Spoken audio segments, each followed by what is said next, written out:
What is up, guys? I hope you're doing well. I've been MIA for a little while and I've been tremendously busy in our e-commerce business, marketing and consulting and getting everything in order. But I wanted to jump on and kind of make this video and clear up some of the things about private label. And a lot of people are asking, and so I wanted to talk about this. A lot of people on YouTube are still claiming that the strict old school private label way, where you find the product, you don't make any changes, you don't improve uh, the listing score of the product or the quality of the product, and you just list it on Amazon, get the reviews, launch it, et cetera, and you're gonna have a 6-7 figure launch. But the reality is that's not working, and a majority of these people on YouTube and Facebook know that it's not working, so they're switching over to the more of the marketing side and trying to sell something. So I'm gonna go ahead and jump into the screen here and kind of I've entitled this "Private Labeling is Dead." Again, in the strict sense, where you don't have to make any differentiation. You just bring the product as it is and sell it. With the amount of competition that exists on Amazon, it's very difficult to rank these products, right? So we're doing from the bottom to top, easy to hard in this ladder, so to speak. So strict private labeling, where you're not doing any changes to the product or the packaging and really not improving the quality of the listing, is dead, right? That's essentially Chinese arbitrage. You're getting that product from China, not adding any value or premium, and selling.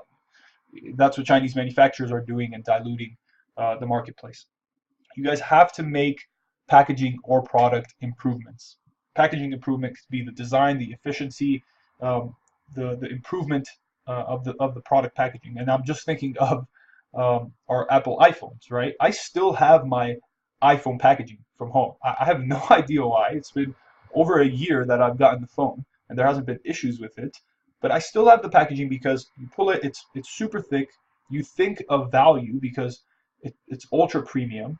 They have information in the back front, so I'm thinking it's valuable for whatever sense, and I still have the packaging. So think in that sense, like why is it that I'm able to keep that packaging?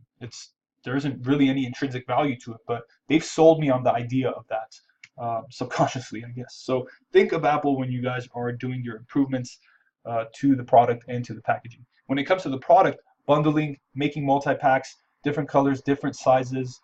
Bundling is obviously the biggest key. Ebooks.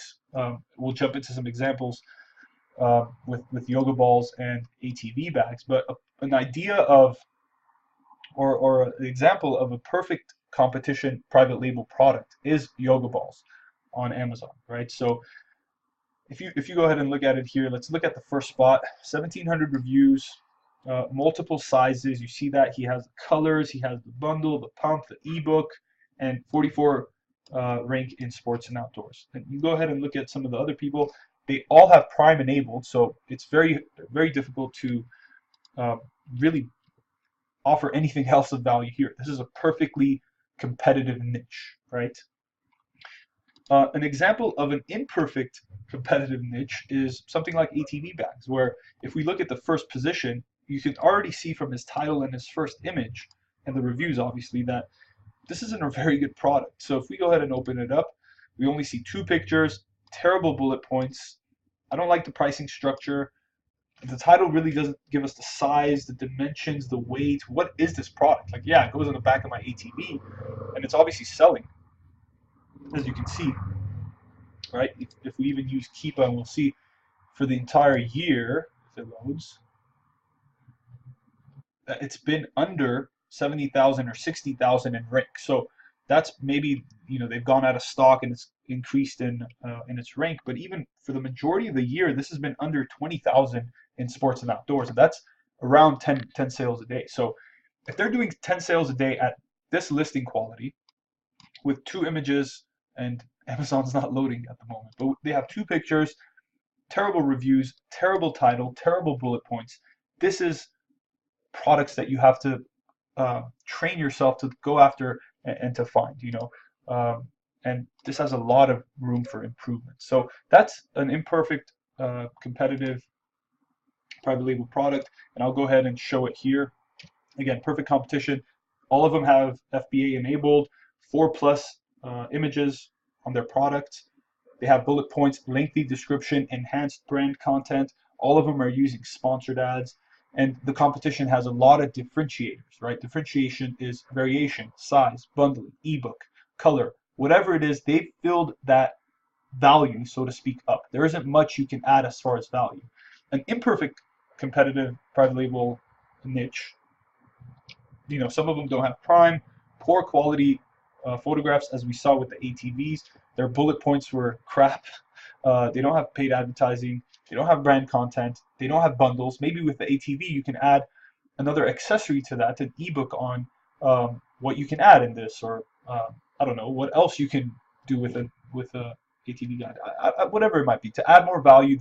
I'm not in that niche, but if you want to, or you're thinking about starting a brand, and you're going in that niche, I'm sure you're going to know other stuff that you can sell with that.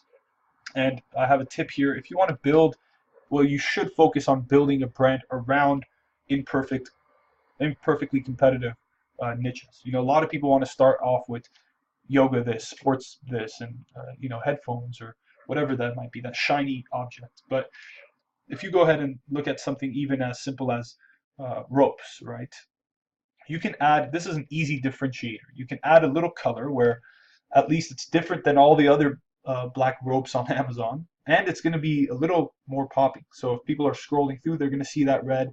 If you're giving them 20 more inches in length, let's say, that's amazing value in and of itself, which is easy to add. And obviously you have your logos and whatnot. So that's pretty much all I have to say on the topic when it comes to people just wanting to launch whatever product, launch and get reviews and rank and whatever. It's simply not going to work. Like, all those stuff are short-term gimmicks and tactics to try to rank on page one. But if your product sucks and you're not adding value to the marketplace, then it's not going to stick for long. So I hope you guys enjoyed that, and I wish you the best in your private label journey. If you guys want to know more about private label, arbitrage, wholesale, I would highly suggest you join our Facebook group, and let's keep the discussion going. Maybe I'm wrong in this. Maybe people are successful just launching these same products that Chinese manufacturers are launching. So our group is E-Commerce Society on Facebook, and here's the link. I'll leave it in the video below. And if you guys enjoyed this, please like, subscribe, and share, and we'll see you next week.